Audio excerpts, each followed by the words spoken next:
All right, y'all. I am at a project that I started a few months ago, and it's been slowly evolving over time. And it's been a while since I've been back here, and I haven't really made a video on it just because I never got around to it. It was a lot of work, and things are looking amazing now. So I'll try and insert some before videos and maybe some pictures to sort of show what we were working with beforehand and what the deal was here. So the main issue with this spot was that it got flooded really bad in the summertime, anytime it rained for that matter.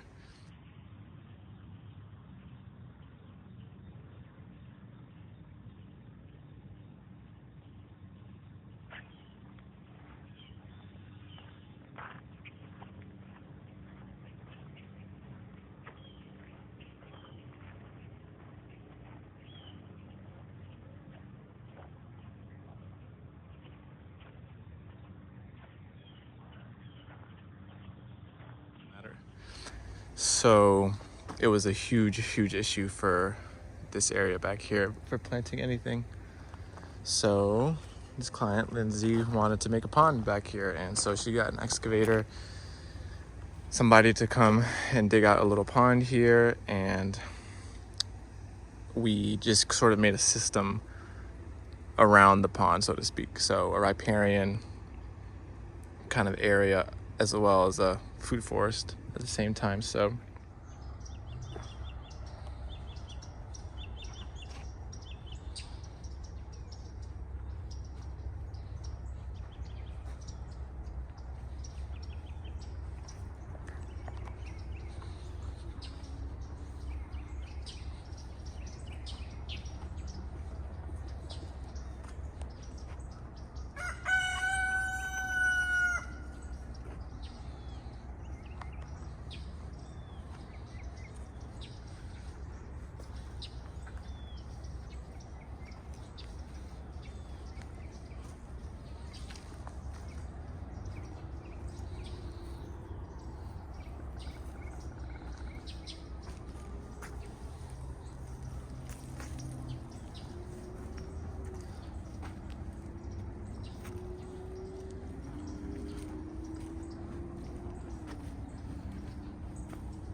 why would you move out to the middle of the woods to be a homesteader when all four of you don't know what to do?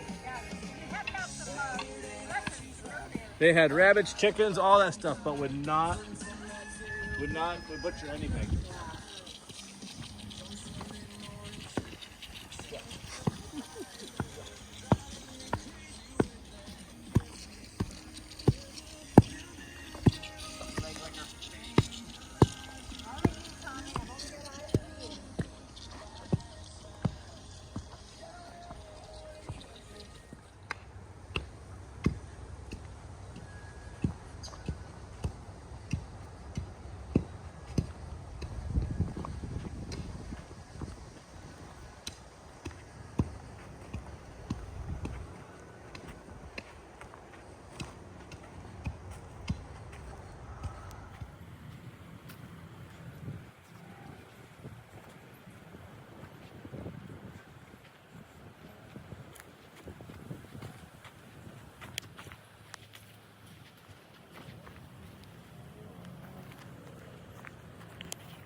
Here we've got water pooling.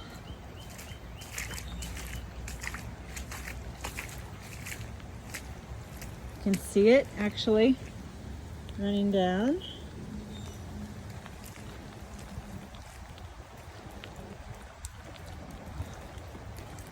Good there.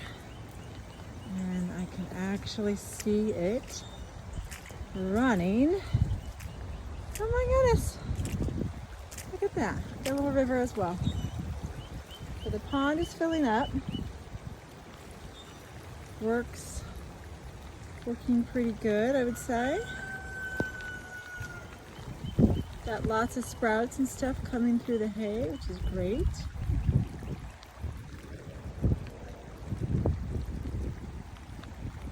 Overall, I think it's working pretty good.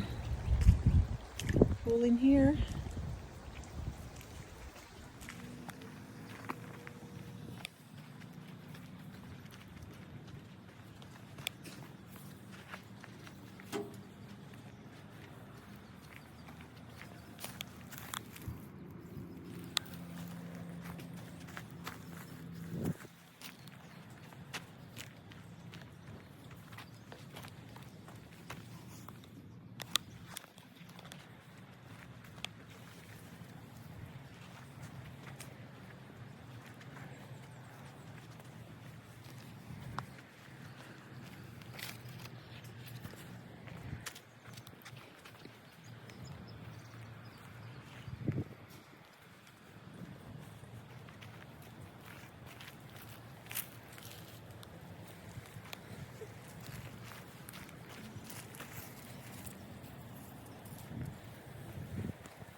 Pond overflowed.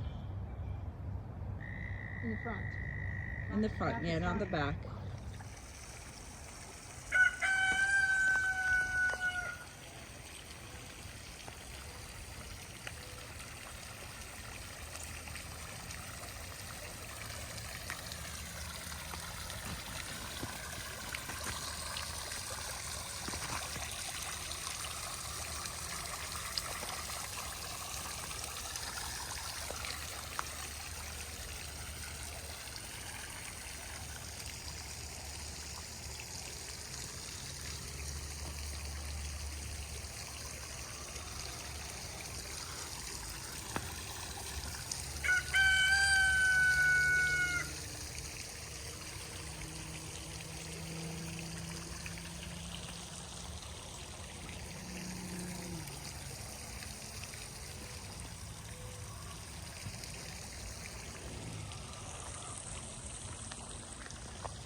Here we have we got some cool little steps leading down to the pond.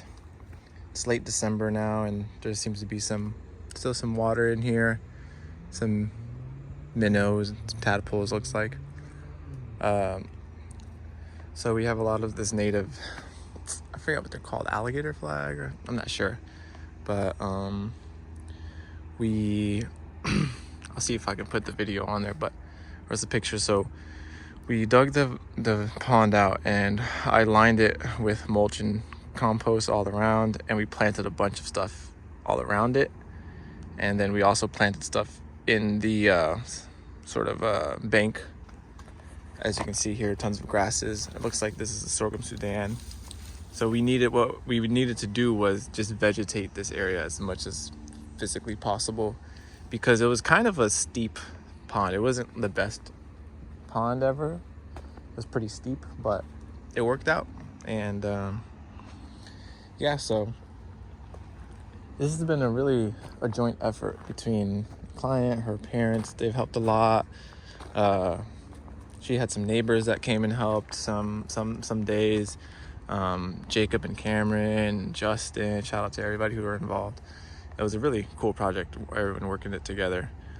Like I said, I focused mainly on sort of the planting part of things, and a lot of the beautification, a lot of the plant selection and stuff was a kind of mix of everyone involved. So here we've got some giant milkweed here, which is really nice. It's a good spot for it. It's plenty of sun here, and she irrigates here. So looks like we have some more of regular milkweed, cranberry hibiscus. Looks like a bauhinia of some sort, Hong Kong orchid. We did a lot of clumping grasses. Looks like a cinnamon or something like that. I'm not sure what this is. Some whatchamacall these? Forget what they're called. Something with a B. Some other random plants. Of course, I supplied her with tons of turmeric.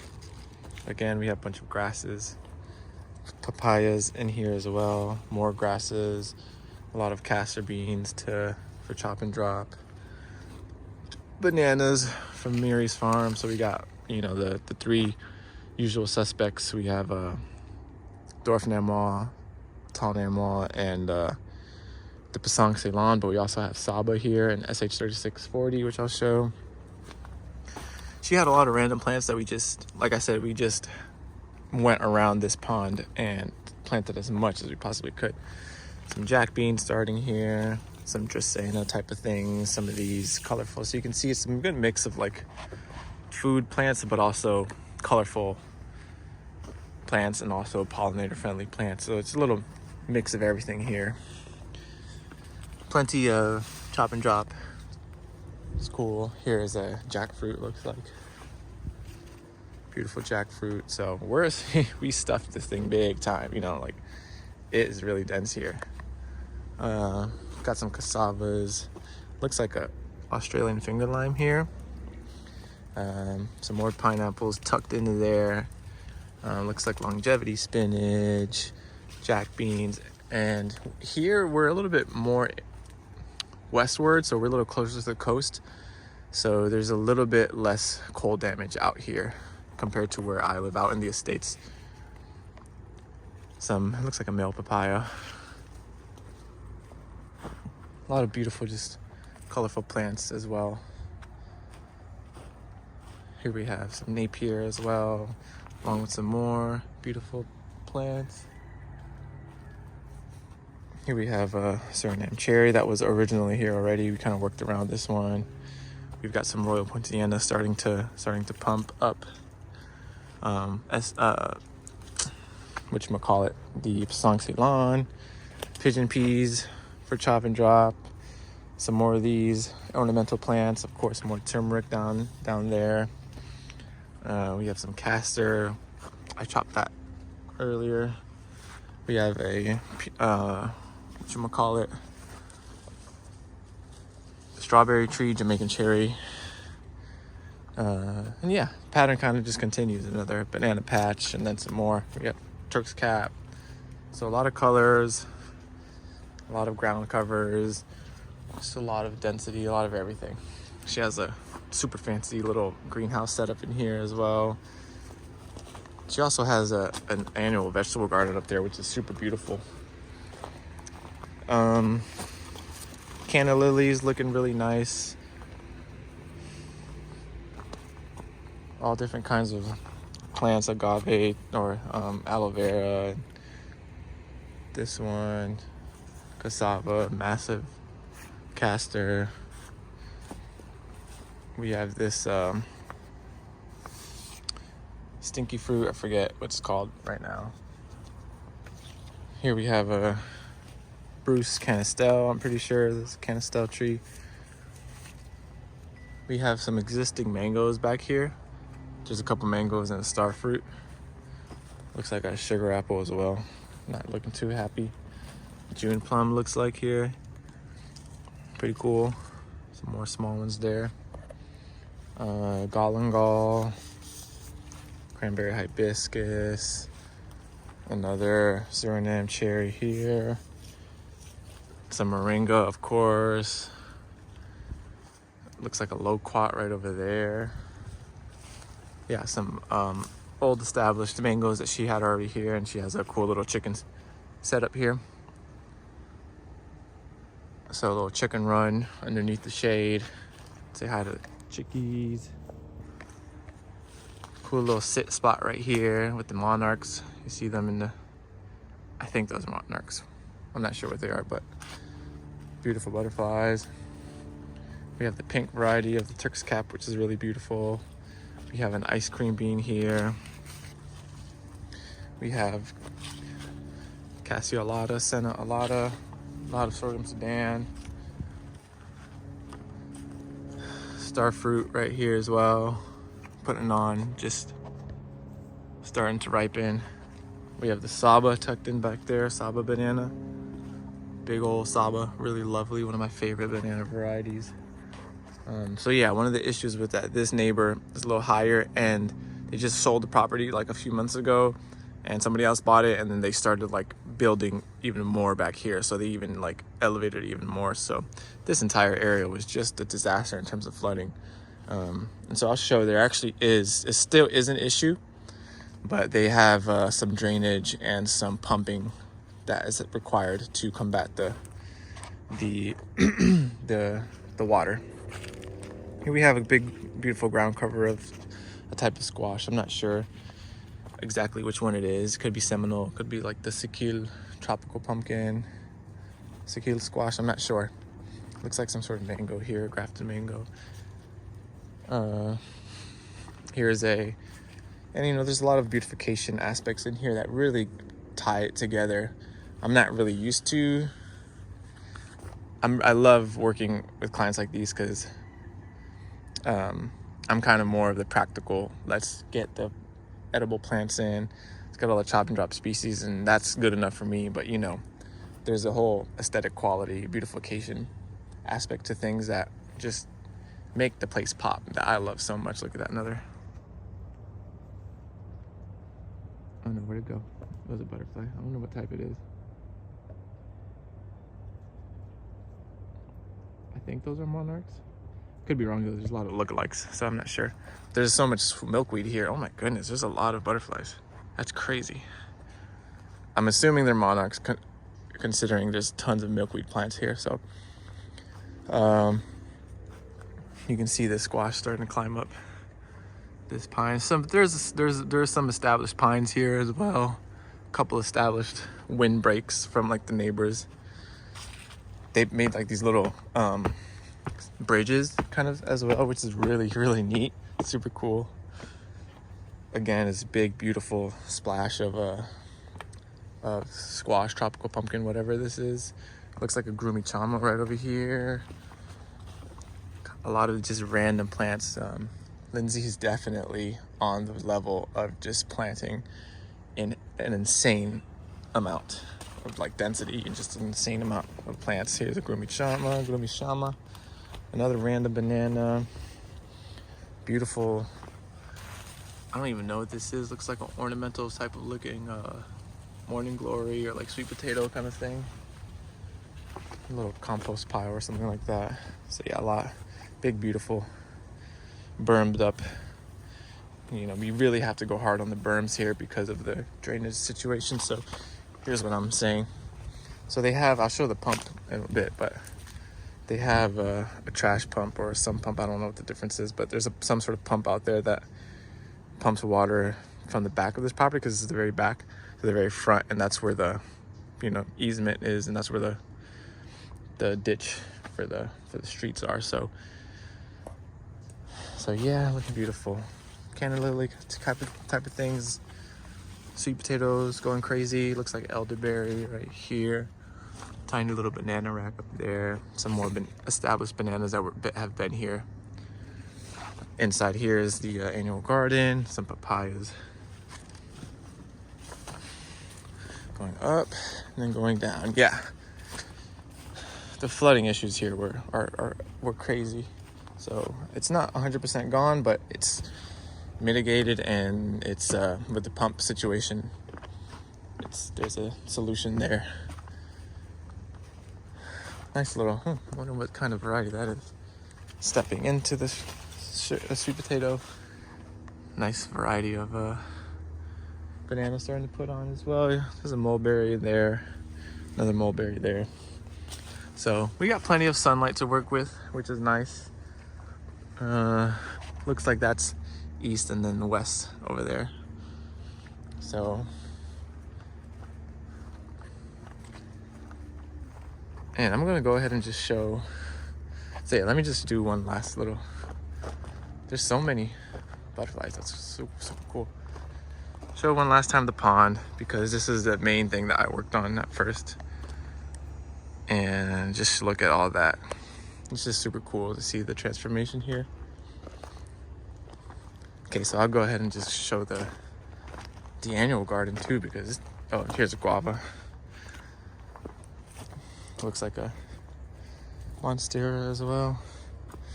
Let's see, how am I getting in here? So yeah, she has a bunch of raised beds and has a bunch of stuff growing on. Look at these tomatoes, are you kidding me? I'm jealous. Wow, that's amazing.